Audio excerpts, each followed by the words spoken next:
നമ്മുടെ ലാലേട്ടൻ്റെ ദൃശ്യം 3 മൂവി കാണാൻ വേണ്ടി പോവുകയാണ്.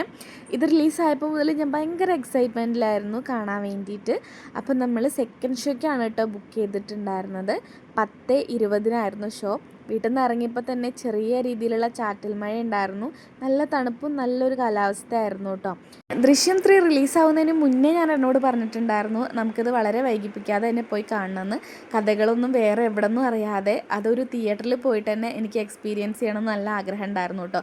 യൂട്യൂബ് ആണെങ്കിലും ഇൻസ്റ്റ ആണെങ്കിലും FB ആണെങ്കിലും ഒക്കെ ഇന്ന് ഓരോരുത്തർ റിവ്യൂ ഇടുന്നതും പിന്നെ വീഡിയോസ് ഇടുന്നതൊക്കെ കാണുന്നുണ്ടല്ലോ. അപ്പോൾ അങ്ങനെയൊന്നും അറിയാതെ എനിക്ക് പോയി കണ്ട് അത് എക്സ്പീരിയൻസ് ചെയ്യണം എന്നുള്ള ആഗ്രഹം കൊണ്ട് തന്നെ നമ്മൾ പെട്ടെന്ന് തന്നെ ടിക്കറ്റൊക്കെ ബുക്ക് ചെയ്തിട്ടുണ്ടായിരുന്നു.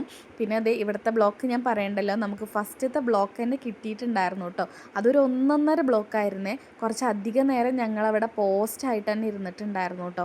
പിന്നെ നമ്മുടെ ഷോ 10:20 ഈ ഒരു ട്രാഫിക് ബ്ലോക്കൊക്കെ മുൻകൂട്ടി കണ്ടിട്ട് നമ്മൾ 9:30 വീട്ടിൽ നിന്ന് ഇറങ്ങി. നമ്മുടെ വീട്ടിൽ നിന്ന് അത്രത്തോളമൊന്നും ദൂരം ഇല്ലെങ്കിലും നമുക്ക് നല്ല രീതിക്ക് ട്രാഫിക്കൊക്കെ കിട്ടിയിട്ടോ. അങ്ങനെ വണ്ടികളൊക്കെ മൂവ് ചെയ്തിട്ട് നമ്മൾ ഒരുവിധം അവിടെ നിന്ന് പോന്നപ്പോൾ ഇതേ അടുത്ത ട്രാഫിക് ബ്ലോക്ക് കിട്ടിയിട്ടുണ്ടായിരുന്നു കേട്ടോ. പിന്നെ നമ്മൾ ഇവിടെ ഒരുപാട് സമയമൊന്നും അങ്ങനെ നിന്നിട്ടുണ്ടായിരുന്നില്ല.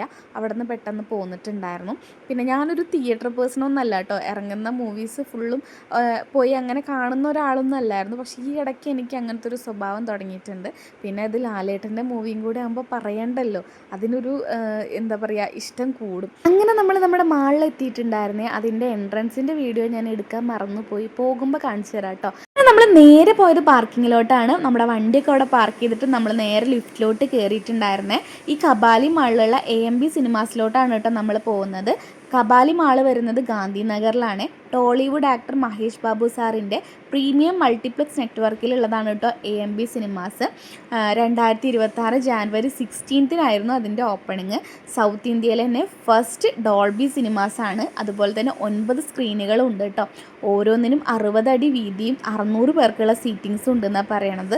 നല്ല ഒടുക്കത്തെ ആംബിയൻസ്, നല്ല പ്രീമിയം ലുക്കും ആയിരുന്നു കേട്ടോ.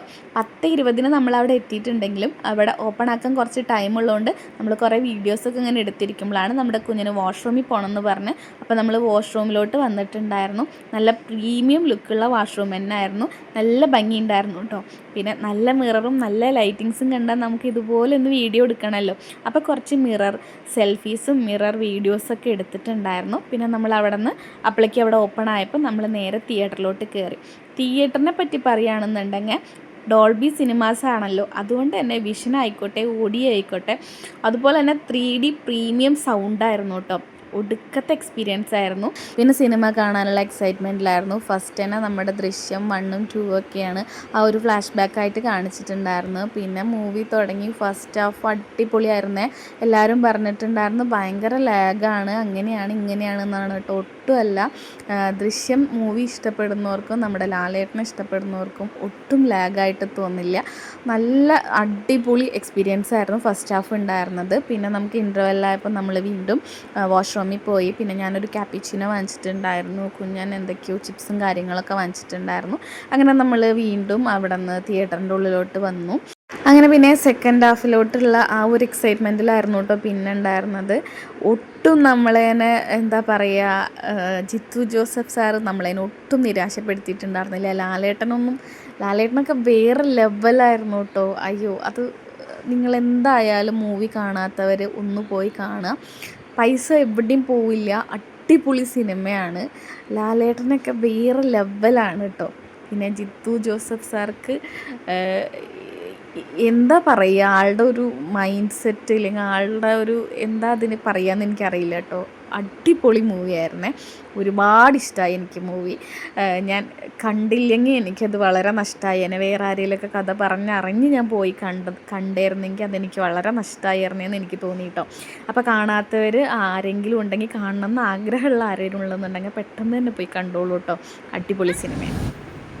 ഏട്ടാ മൂവി എങ്ങനെയുണ്ട്? സൂപ്പറല്ലേ? പിന്നെ മൂവി എങ്ങനെയുണ്ട്? അപ്പോൾ ഇതാണ് കേട്ടോ നമ്മുടെ ഹോണസ്റ്റ് റിവ്യൂ. പിന്നെ ഇതാണ് കേട്ടോ നമ്മൾ വന്ന മാള്, കബാലി മാള്. നമ്മൾ വരുമ്പോൾ എനിക്ക് വീഡിയോ എടുക്കാൻ പറ്റിയില്ല. അവിടെ നിന്ന് ഇറങ്ങിയപ്പോഴേക്ക് രാത്രി 1:30 കഴിഞ്ഞിട്ടുണ്ട്. അതുകൊണ്ട് ലൈറ്റ് ഒക്കെ ഓഫാണ്, മൊത്തത്തിൽ ക്ലോസ്ഡ് ആണ് കേട്ടോ. അപ്പോൾ ഇനി നമ്മൾ നേരെ വീട്ടിലോട്ടാണ്. പിന്നെ ഈ ഒരു മൂവി എന്ന് പറയുന്ന ഒരു ഫാമിലി ഓറിയൻറ്റഡ് മൂവി കൂടി ആയതുകൊണ്ട് തന്നെ നമുക്കൊക്കെ നന്നായി കണക്ട് ചെയ്യാൻ പറ്റും. കാണാത്തവരൊന്ന് കണ്ടു നോക്കൂ കേട്ടോ.